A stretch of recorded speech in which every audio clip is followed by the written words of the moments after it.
No comment. Simply way channel உன்னை அன்போடு வரவேற்கிறது. இந்த வீடியோ நம்ம என்ன டிஸ்கஸ் பண்ண போகிறோம்னு பார்த்தீங்கன்னா, நம்ம தங்கலான் படத்துலேருந்து இப்போ வந்து ட்ரெய்லரை படக்குள்ள வந்து லான்ச் பண்ணிட்டாங்க.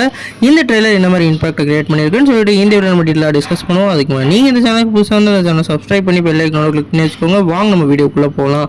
நம்ம தங்கலான் படத்தோட ட்ரெய்லரில் முக்கியமாக வந்து அந்த சிஜி ஒர்க்ஸ் அதே மாதிரி ஒர்க்ஸ் ஃபுல்லாகவே விஷுவலைஸாக வேறு லெவலில் இருந்தது.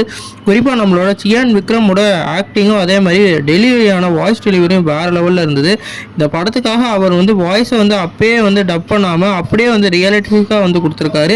அது படத்தோட ட்ரெய்லரை பார்க்கலே அப்படியே தெரியுது.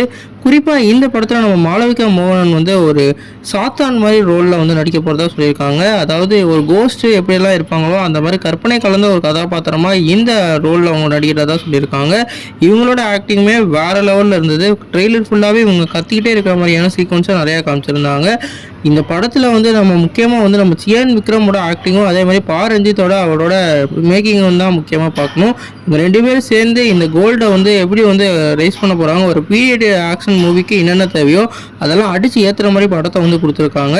குறிப்பாக ட்ரெய்லர் வந்து காமிச்ச எல்லா ஸ்டண்ட் சீக்வன்ஸும் அதே மாதிரி அவங்க நிற்கிற எல்லா போஸுமே வந்து ஒரு படத்துக்கு வந்து என்னென்ன தேவையோ அதெல்லாம் கரெக்டாக இருந்த மாதிரி இருந்தது. கண்டிப்பாக இந்த இயருக்கு இந்த படம் வந்து வேறு லெவலில் ஹிட்டாக இருக்க நிறைய வாய்ப்பு இருக்குது. நீங்கள் இந்த ட்ரெய்லர் பார்த்தீங்கன்னா உங்களுக்கு என்ன தோணுச்சுன்னு சொல்லிட்டு கமெண்ட் பண்ணுங்கள். இந்த சேனலுக்கு சப்ஸ்கிரைப் பண்ணுங்கள்.